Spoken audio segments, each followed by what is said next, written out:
Hello students, welcome back to my channel. Students, today we are moving towards another subtopic of living world, that is diversity in the living world.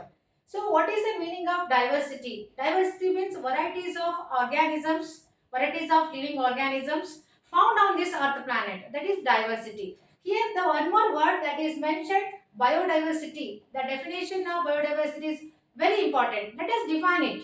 Biodiversity refers to the total number of species and which are known and described. Means scientists have described, they have investigated varieties of living organisms, species, and they have described also. They have discovered and they have described them. So this is the definition of biodiversity. The number of species which are known and described is called as biodiversity. Then, do you know the what number of so far the total number of organisms scientists have discovered? So the data which is mentioned in the NCERT reader, that is 1.7 to 1.8 millions of living organisms so far they have discovered and they have described them.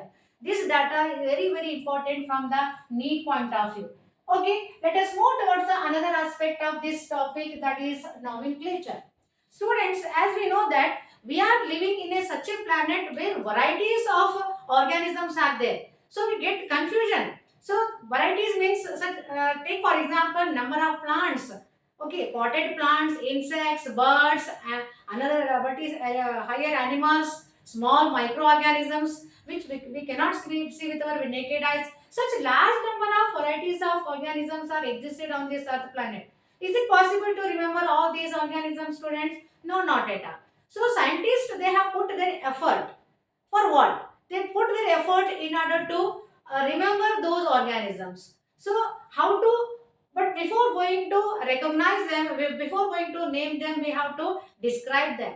So nomenclature means the scientific method of naming the organism. So scientists, what they have done, they have named the organisms in a particular organism. This particular organism has given a particular name, and that name should be universally accepted. So the name of that organism should not vary from place to place. So that name should be universally accepted all over the world. That is nomenclature.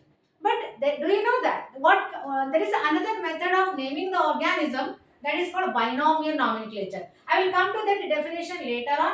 But before going to discuss this one, let me tell you the identification definition.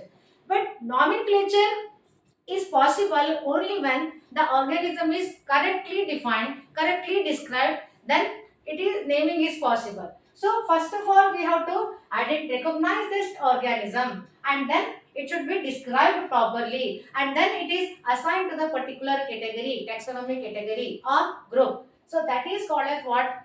Identification. So this is also one of the part under the taxonomy. Okay, so I will give that separate definition of a taxonomy later on.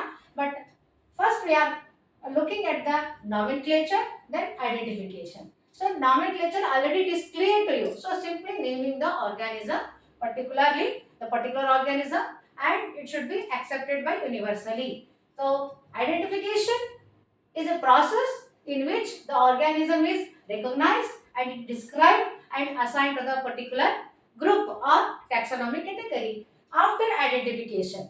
So scientists have established some rules. For what? They have established some of the rules, some of the principles in order to name them. So simply we cannot name any organism by single name. So there is a particular method, particular principle how the animals and plants are classified, how they are named. See, there are two major rules of nomenclature. So, namely ICBN, ICZN. Students, here ICBN, ICZN, what are these? These are the two abbreviated form. Abbreviated form. So, ICBN stands for what? International Code for Botanical Nomenclature.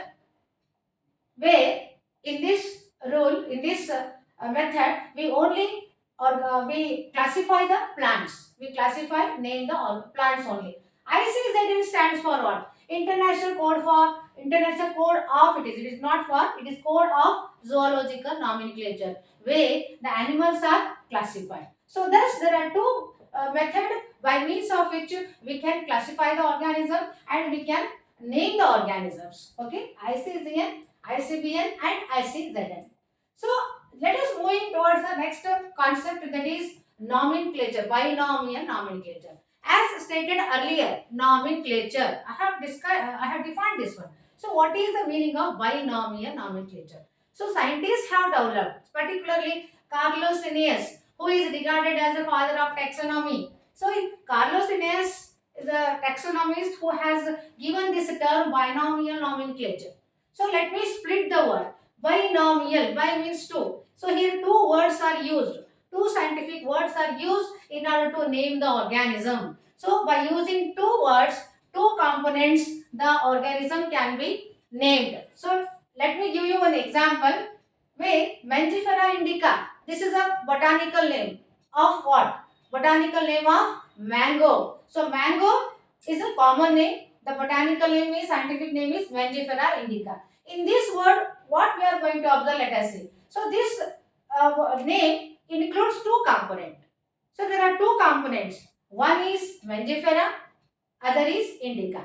So Mangifera, this is genus name, whereas indica, it is species. We call it as species or specific epithet also we can call. So first component always it is known as genus name or generic name. Second component is known as species or specific epithet. So by these two words we can name the any organism. So this is a binomial nomenclature given by Carolus Linnaeus. His contribution is very wide because he was the first person to classify the organisms into their respective category, and he wrote one book also, Systema Naturae, and also he is called as a father of taxonomy. So his contribution is great. So we will learn some more about the Carolus Linnaeus later on, and the rules given by him. We will discuss some more rules in the next video, students. Let me stop here only.